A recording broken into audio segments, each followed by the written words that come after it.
Hello friends, എല്ലാവർക്കും നമസ്കാരം. നമ്മുടെ ഇഷ്ടപരമ്പരയുടെ നാളത്തെ പുതുപുത്തൻ വിശേഷങ്ങളിലേക്ക് ഏവർക്കും സ്വാഗതം.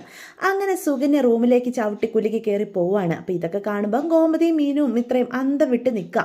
അപ്പം മീനു പറയും, എന്നാൽ ശരി അമ്മേ, ഞാൻ ഇറങ്ങിയേക്കുക, എനിക്ക് ഓഫീസിൽ പോകാൻ ലേറ്റ് ആവും എന്ന് പറഞ്ഞ് മീനു ഇറങ്ങാനായിട്ട് തുടങ്ങുകയാണ് കേട്ടോ. അപ്പോൾ പെട്ടെന്ന് മിത്ര ഇങ്ങനെ ആലോചിച്ചിരിക്കുന്ന കാണുവേ. അപ്പം മിത്രയോട് ചോദിക്കും, നീ എന്താ ഈ കാര്യമായിട്ട് ആലോചിക്കുന്നതെന്ന്. അത് പിന്നെ ചേച്ചി, സുകന്യേച്ചിക്ക് എന്തോ ഒരു മാറ്റമില്ലേ, ഒരു കാര്യമില്ലാതെ ഇവിടെ കിടന്ന് ഇപ്പോൾ ദേഷ്യപ്പെട്ടത് എന്തോ ഉണ്ട്, അവരുടെ മനസ്സിൽ എന്തോ പ്ലാൻ ചെയ്യുന്നുണ്ടെന്ന് എനിക്ക് തോന്നുന്നു എന്ന് പറയേ. ഇത് കേൾക്കുന്ന ഗോമതി പറയും, ദേ മിത്രേ, നിന്നോട് ഞാൻ പല തവണ പറഞ്ഞിട്ടുണ്ട് ആവശ്യമില്ലാതെ അവളെ സംശയിക്കരുതെന്ന്. അവൾ എന്തെങ്കിലും ചെയ്യട്ടെ, എന്തായാലും ഇപ്പം അവളുടെ സ്വഭാവത്തിൽ നല്ല മാറ്റമുണ്ട്, നമ്മുടെ കുടുംബത്തിന് ഇണങ്ങിയ പോലെ ജീവിക്കാൻ ശ്രമിക്കുന്നുമുണ്ട്. അതുകൊണ്ട് നീ ഇനി അവളുടെ പിന്നാലെ ചെന്ന് ഓരോന്നും ചിന്തിച്ച് കൂട്ടണ്ട എന്ന് ഒരു താക്കീതോടുകൂടി ഗോമതി പറയണേ കേട്ടോ. അപ്പോൾ മീനുവും പറയും, നീ പഠിക്ക് പെണ്ണേ, അല്ലാതെ സുഗനേശ്വരെ പിന്നാലെ നടക്കാൻ പോയാൽ അതിനേ സമയം കാണുള്ളൂ.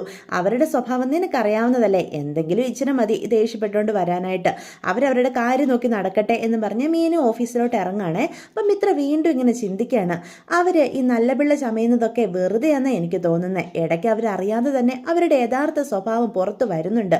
അവരുടെ മനസ്സിൽ എന്തോ ഉണ്ട്, അത് നേടിയെടുക്കാനാ ഇപ്പം ഇല്ലാത്ത സ്നേഹം എല്ലാവരോടും അവരഭിനയിക്കുന്നത് എന്നൊക്കെ മിത്ര ഇങ്ങനെ മനസ്സ് ചിന്തിച്ചുകൊണ്ടിരിക്കുകയാണ്.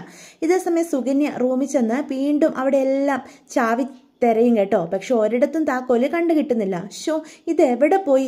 ഇത് മനഃപൂർവ്വം ഇവിടെയുള്ള ആരോ എടുത്തു മാറ്റിയതാ, അല്ലാതെ പിന്നെ ഇവിടെ കാണാതെ വരത്തില്ല എന്ന് പറഞ്ഞ് സുകന്യ എല്ലാം വലിച്ചു വാരിയിട്ട് നോക്കും. പക്ഷെ കാണത്തില്ല. ഇനിയിപ്പോൾ എന്ത് ചെയ്യും?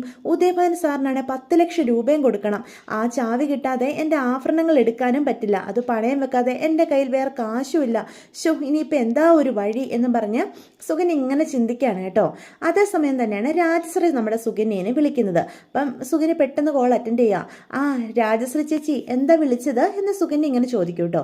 അപ്പം സുകന്യയോട് രാജശ്രീ പറയും, അത് പിന്നെ നിന്റെ ഒരു വിവരവും ഇല്ലല്ലോ, നീ ഗോമതിയുടെ ഒപ്പ് മേടിച്ച് തരാമെന്ന് പറഞ്ഞിട്ട് അതിനെപ്പറ്റി പിന്നെ ഒന്നും സംസാരിച്ച് കണ്ടില്ല. അതുമാത്രമല്ല, എന്നും ഇവിടെ വന്നുകൊണ്ടിരുന്ന നിന്നെ ഇപ്പം കൃഷ്ണമംഗലത്തേക്കും കാണുന്നില്ല. അതുകൊണ്ട് ഞാൻ വിളിച്ച് കാര്യങ്ങളൊക്കെ ഒന്ന് തിരക്കിയതാ എന്ന് പറയൂട്ടോ. എൻ്റെ ചേച്ചി, ഞാൻ കുറച്ച് തിരക്കിലായിരുന്നു, അതുകൊണ്ടാണ് വിളിക്കാതിരുന്നത്. ഞാൻ നിങ്ങൾക്ക് വാക്ക് തന്നിട്ടുണ്ടെങ്കിൽ അതെങ്ങനെയെങ്കിലും നേടിത്തരാനും എനിക്കറിയാം. അതോർത്ത് അച്യുതേട്ടനും രാജശ്രീ ചേച്ചിക്കും ഒരു ടെൻഷനും വേണ്ട. വാക്ക് തന്നത് ഈ സുകന്യയല്ലേ, അത് പാലിക്കാനും ഈ സുകന്യയ്ക്ക് നന്നായിട്ട് അറിയാം എന്ന് പറയാം. അപ്പോഴത്തേക്കും രാജശ്രീ പറയും, അതെനിക്കറിയാം, അല്ലെങ്കിൽ AC-യുടെ തണുപ്പ് കൊള്ളാനായിട്ട് നീ ഇടയ്ക്കിടയ്ക്ക് വന്നുകൊണ്ടിരുന്നല്ലേ, ഇപ്പം നിന്നെ കാണുന്നില്ല. അപ്പോൾ എന്ത് പറ്റിയെന്നറിയാനായിട്ട് ഞാൻ നിൻ്റെ സുഖവിവരം അറിയാൻ വിളിച്ചതാ എൻ്റെ സുകന്യ എന്ന് പറയൂട്ടോ. ഒന്നുമല്ലേലും നീ എൻ്റെ അനീതിയുടെ സ്ഥാനത്തുള്ളതല്ലേ, അപ്പോൾ പിന്നെ നിൻ്റെ കാര്യങ്ങളൊക്കെ ഞാൻ അന്വേഷിക്കണ്ടേ എന്ന് രാജശ്രീ പറയാം. അതൊക്കെ എനിക്കറിയാം, രാജശ്രീ ചേച്ചിക്ക് എന്നോടുള്ള സ്നേഹം പ്രത്യേകിച്ച് പറയണ്ടല്ലോ, അതെനിക്ക് നന്നായിട്ട് അറിയുക തന്നെ ചെയ്യാം. എന്തായാലും ഞാൻ കൃഷ്ണമംഗലത്തേക്ക് വരുന്നുണ്ട് ചേച്ചി, ഇപ്പം ഞാൻ കുറച്ച് ബിസിയാണ്, എന്നാൽ ഞാൻ പിന്നെ വിളിക്കാട്ടോ എന്ന് പറഞ്ഞ് സുകന്യ ഫോൺ കട്ട് ചെയ്യുവാണ് കേട്ടോ. അപ്പോൾ രാജശ്രീ പറയും, ഇവളെന്തോ പ്ലാൻ ചെയ്യുന്നുണ്ട്, അല്ലാതെ ഇവിടേക്ക് എപ്പോഴും വന്നുകൊണ്ടിരുന്നവള് ഇങ്ങനെ വരാതിരിക്കത്തില്ല എന്നൊക്കെ നമ്മുടെ രാജശ്രീ മനസ്സിൽ പറയാണ് കേട്ടോ. പെട്ടെന്ന് രാജശ്രീ വിളിച്ച് വെക്കുമ്പോഴാണ് നമ്മുടെ സുകന്യയ്ക്ക് ഒരു ഐഡിയ തോന്നുന്നത്. അല്ല, ഞാനെന്തിന് എൻ്റെ സ്വർണ്ണാഭരണങ്ങളൊക്കെ എടുത്ത് വിൽക്കണം? ആ രാജശ്രീ ചേച്ചിയോടും അച്ചുവേട്ടനോടും കാശ് ചോദിക്കാം. അവർക്ക് വേണ്ടി ഇത്രയും വലിയൊരു സഹായം ഞാൻ ചെയ്യുമ്പം എൻ്റെ 50% ഷെയറിൻ്റെ ഒരു ചെറിയ ഭാഗം 10 ലക്ഷം രൂപ തരണോ എന്ന് പറയാം. അവരെന്തായാലും ഇപ്പം എന്നെ പിണക്കാൻ നിൽക്കില്ല. ആ കാശ് മേടിച്ച് ഉദയഭാൻ സാറിന് കൊടുക്കുകയും ചെയ്യാം. എൻ്റെ കയ്യിലിരിക്കുന്ന ഗോൾഡ് എനിക്ക് നഷ്ടപ്പെടുത്തുമില്ല. ഈ സാഹചര്യത്തിൽ ഞാൻ എന്ത് ചോദിച്ചാലും അച്ചുവേട്ടൻ തരും, ഇല്ലെങ്കിൽ മേടിച്ചെടുക്കാനുള്ള സാമർത്ഥ്യം ഈ എനിക്കുണ്ട് എന്നൊക്കെ സുകന്യ സ്വയം അങ്ങ് ചിന്തിച്ചു കൂട്ടാം. പെട്ടെന്ന് തന്നെ എന്തായാലും കൃഷ്ണമംഗലത്തേക്ക് പോകാം, അവിടെ ചെന്ന് ഇതിനെപ്പറ്റി ഒന്ന് സംസാരിക്കാം എന്ന് പറഞ്ഞ് സുകന്യ നേരെ കൃഷ്ണമംഗലത്തേക്ക് പോവാണ് കേട്ടോ. അപ്പം രാജശ്രീ കാണും സുകന്യ വരുന്നേ. നീ ഭയങ്കര തിരക്കില്ലാന്ന് പറഞ്ഞിട്ട് പെട്ടെന്ന് ഇങ്ങോട്ട് വന്നല്ലോ. ആ അത് പിന്നെ ചേച്ചി എൻ്റെ കാര്യങ്ങളൊക്കെ തിരക്കാനായിട്ട് വിളിച്ചതല്ലേ, അപ്പോൾ ചേച്ചിയെ വന്നൊന്ന് കണ്ടേക്കാമെന്ന് ഞാൻ കരുതി. അതുമാത്രമല്ല, എനിക്ക് ചിലത് സംസാരിക്കാനും ഉണ്ട്. അപ്പോഴത്തേക്കും അച്യുതനും അങ്ങോട്ട് വരികയാണ് കേട്ടോ. എന്താ നിനക്ക് സംസാരിക്കാനുള്ളത്? അല്ല, ഞാൻ നിങ്ങൾക്ക് ചെയ്തു തരാൻ പോകുന്ന വലിയൊരു കാര്യമല്ലേ, നിങ്ങളുടെ കയ്യിൽ നിന്ന് നഷ്ടപ്പെട്ടെന്ന് കരുതുന്ന സ്വത്തുക്കളൊക്കെയാണ് ഞാൻ നിങ്ങൾക്ക് തിരിക്കാൻ തരാൻ പോകുന്നത്. അത് ഞങ്ങൾക്കറിയാലോ. അതിന് വേണ്ടിയിട്ട് നീയും ഞങ്ങളോട് ചോദിച്ചിട്ടില്ലേ അതിൻ്റെ ഷെയർ എന്ന് ചോദിക്കുക. അത് അതെ, കാരണം അത്രയും വലിയൊരു കാര്യം ഞാൻ ചെയ്തു തരുമ്പം എനിക്കൊരു നേട്ടവും ഇല്ലാതിരുന്നാൽ എങ്ങനെ ശരിയാവും? 50% ഷെയർ നിങ്ങൾ തന്നേ പറ്റൂ, അല്ലെങ്കിൽ ഞാൻ ഒരു കാര്യവും ചെയ്യത്തില്ല എന്ന് സുകന്യ പറയാം. അതിന് നിനക്ക് തരില്ലെന്ന് ആരും പറഞ്ഞില്ലല്ലോ, ഞങ്ങളത് നേരത്തെ തന്നെ സമ്മതിച്ചതല്ലേ. അതുകൊണ്ടെന്താ, ഞാൻ ഉറപ്പായിട്ടും ഗോമതി ചേച്ചിയുടെ ഒപ്പ് മേടിച്ചോ ഉടനെ തന്നെ തരും. അതിനുള്ള വഴികളൊക്കെ ഞാൻ ദേവമംഗലത്ത് ചെയ്യുന്നുമുണ്ട്. ഗോമതി ചേച്ചിക്കും ബാലേട്ടനും ഇപ്പം എന്നെ ഒരുപാട് വിശ്വാസമാണ്. അവരുടെ ആ വിശ്വാസം വേണം നമുക്ക് മുതലെടുക്കാൻ എന്നൊക്കെ സുകന്യ പറയാണ്. എന്തായാലും നീ അത് ഒപ്പിട്ട് മേടിച്ച് തരാമെന്ന് പറഞ്ഞല്ലേ, നീ ഒപ്പിട്ട ഞങ്ങളുടെ കൈ കൊണ്ട് തരുന്ന അന്ന് നിനക്ക് 50% ഷെയറും ഞങ്ങൾ നിന്റെ പേരിൽ എഴുതി തരുന്നതായിരിക്കും എന്ന് നമ്മുടെ അച്യുതൻ പറയാണ് കേട്ടോ. അതെന്തായാലും വേണം. പക്ഷേ ഇത്രയും വലിയൊരു കാര്യം ഞാൻ ചെയ്യുമ്പം അതിന് മുന്നോടിയായിട്ട് ഒരു അഡ്വാൻസ് എന്ന നിലയിൽ ഒരു 10 ലക്ഷം രൂപ എനിക്ക് തരണം എന്ന് സുകന്യ ആവശ്യപ്പെടുകയാണ് കേട്ടോ. ഇത് കേൾക്കുമ്പോഴത്തേക്കും രാജശ്രീയും അച്യുതനും ഞെട്ടി നിൽക്കുക. അപ്പം രാജശ്രീ ചോദിക്കും, 10 ലക്ഷം രൂപയോ? നീ ആദ്യം കാര്യം നടത്തിത്താ, അതിനുശേഷം എന്തായാലും നിനക്ക് ചോദിച്ച തുക ഞങ്ങൾ തരും എന്ന് രാജശ്രീ പറയാണ് കേട്ടോ. അതെന്താ ചേച്ചി അങ്ങനെ ഒരു സംസാരം? നിങ്ങൾക്ക് എന്നെ സംശയമുണ്ടോ? ഞാൻ ഈ കാര്യം നടത്തി തരില്ല എന്ന് കരുതുന്നുണ്ടോ? അതുകൊണ്ടാണോ ഞാൻ ചോദിച്ച 10 ലക്ഷം രൂപ തരാൻ നിങ്ങൾക്കൊരു മടി? എനിക്കറിയാം, കൃഷ്ണമംഗലത്തെ അച്യുതനും രാജശ്രീക്കൊക്കെ 10 ലക്ഷം രൂപ എന്ന് പറഞ്ഞാൽ വെറും നിസ്സാരവ. ഞാനൊരു അഡ്വാൻസ് എന്ന നിലയിലാണ് ആ കാശ് ചോദിക്കുന്നത്.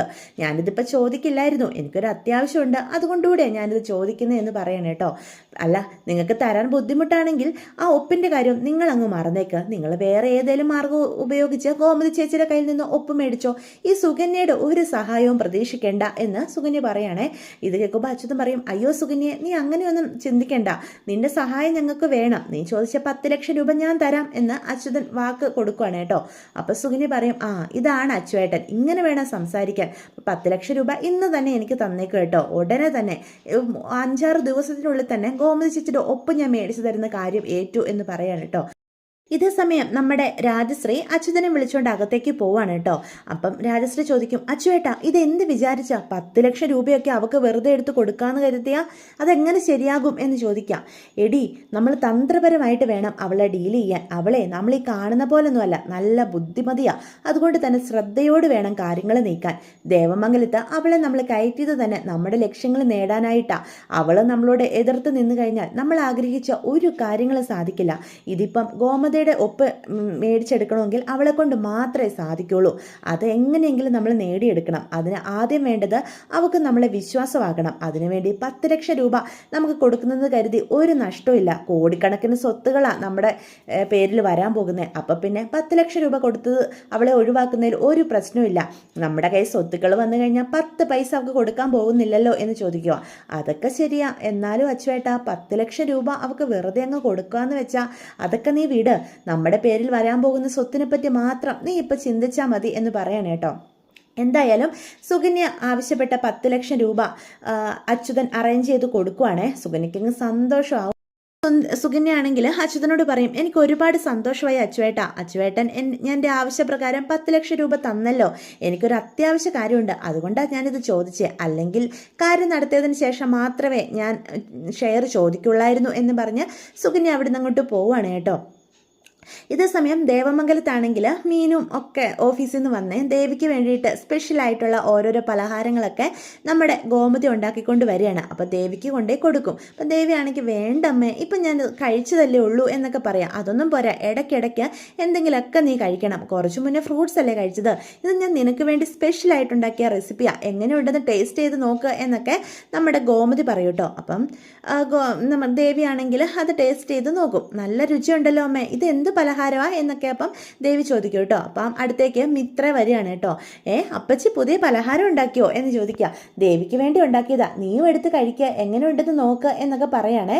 അങ്ങനെ നമ്മുടെ ഗോമതി തന്നെ മിത്രയ്ക്കും അതുപോലെ മീനുവിനും ദേവിക്കും ഒക്കെ അവൾ ഉണ്ടാക്കിയ ആ പലഹാരം സ്പൂണിൽ കോരി കൊടുക്കുകയാണ് കേട്ടോ. അപ്പോൾ എല്ലാവർക്കും ഒരുപാട് സന്തോഷമാവാണ്. തങ്ങളുടെ അമ്മയുടെ സ്നേഹം കണ്ട് ദേവിക്ക് മനസ്സ് നിറയുകയാണ്.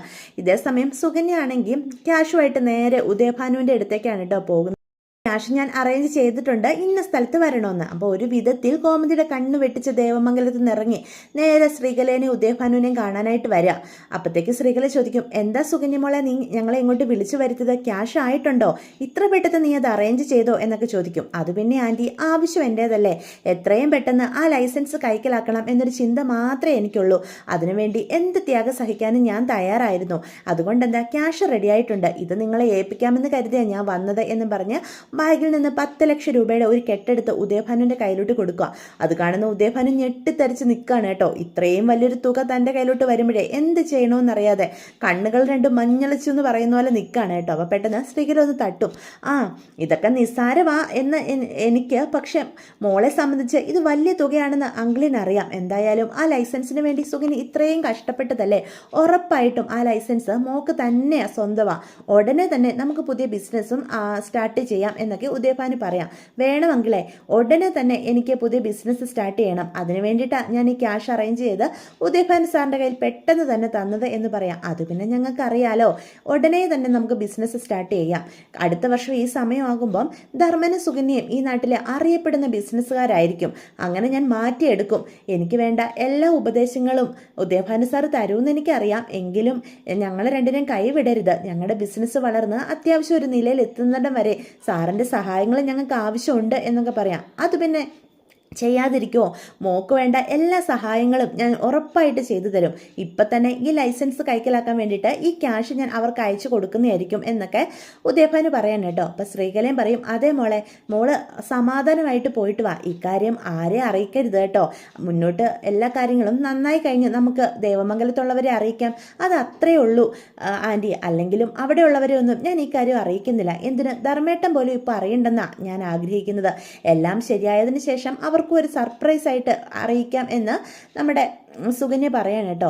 ആ കാശുമായിട്ട് അങ്ങനെ ശ്രീകലയും ഉദയഭാനുവും കൂടി നേരെ പോവുകയാണേ. അപ്പം സുകന്യയും വളരെയേറെ സന്തോഷത്തിലാണ്. താൻ സ്വപ്നം കണ്ട ഒരു ജീവിതം തനിക്ക് ലഭിക്കാൻ പോവുകയാണല്ലോ എന്ന സന്തോഷം. വലിയൊരു ബിസിനസ്സുകാരി ആ രീതിയിലുള്ളൊരു ജീവിതമൊക്കെ സുകന്യയുടെ മനസ്സിലേക്ക് കടന്നു വരികയാണ് കേട്ടോ. ഇതേസമയം ശ്രീകലയും ഉദയഭാനുവും കൂടി സംസാരിച്ചുകൊണ്ട് പോയി. എന്നാലും എൻ്റെ ഉദയേട്ട, നമ്മൾ വിചാരിച്ച പോലെ നിസ്സാരക്കാരിയൊന്നുമല്ല ഈ സുകന്യ. നമ്മൾ ഇത്രയും ക്യാഷ് വേണമെന്ന് പറഞ്ഞപ്പോഴും അവളെ കൊണ്ട് അത് അറേഞ്ച് ചെയ്യാൻ പറ്റില്ലെന്നാണ് ഞാൻ കരുതിയത്. ഇതിപ്പം പിറ്റേ ദിവസം തന്നെ 10 ലക്ഷം രൂപ അവൾ നമ്മുടെ കയ്യിൽ തരാമെന്ന് വെച്ചാൽ അവളേതോ കാശുള്ള വീട്ടിൽ തന്നെയാണെന്ന് എനിക്ക് തോന്നുന്നത് എന്ന് പറയാം. അപ്പോൾ ഉദയഭാനു പറയും, എന്തായാലും നമ്മുടെ പ്രശ്നം ഇവിടെ സോൾവ് ആയല്ലോ. ഇനി ഇതാ ബാലന് കൊണ്ട് കൊടുക്കണമല്ലോ എന്ന് ഓർത്തിട്ടാ എൻ്റെ സങ്കടം. അതുകൊണ്ട് ബാലന് കൊടുക്കാതിരിക്കാനും പറ്റില്ലല്ലോ ഉദയേട്ടാ. അല്ലെങ്കിൽ എന്തേലും കാരണം പറഞ്ഞ് ഈ ക്യാഷ് നമുക്ക് തന്നെ സ്വന്തമാക്കായിരുന്നു എന്ന് പറയാം. ഉടനെ തന്നെ ബാലൻ്റെ കയ്യിൽ ഈ 10 ലക്ഷം രൂപ കൊടുക്കണം. എന്നിട്ട് വേണം എനിക്ക് അവൻ്റെ മുന്നിലൊന്ന് അഹങ്കരിച്ച് നിൽക്കാൻ എന്നൊക്കെ നമ്മുടെ ഉദയഭാനു പറയാം. അത് വേണം ഉദയേട്ടാ. എന്തായാലും ഇവളെ നമുക്ക് കുറച്ചു കാലം പിഴിഞ്ഞ് ജീവിക്കാം. ഇവളെ നല്ല കാശുള്ള വീട്ടിലെ പെണ്ണ, ആ ധർമ്മൻ്റെ ഭാഗ്യം, അല്ലാതെന്താ പറയുക എന്നൊക്കെ അവർ പരസ്പരം സംസാരിച്ചുകൊണ്ട് പോവാണ് കേട്ടോ. അപ്പോൾ ഇതൊക്കെയാണ് വിശേഷങ്ങൾ. അപ്പോൾ വീഡിയോ ഇഷ്ടപ്പെട്ടുവെങ്കിൽ ചാനൽ സബ്സ്ക്രൈബ് ചെയ്യാൻ മറക്കരുത്, ലൈക്ക് ചെയ്യാൻ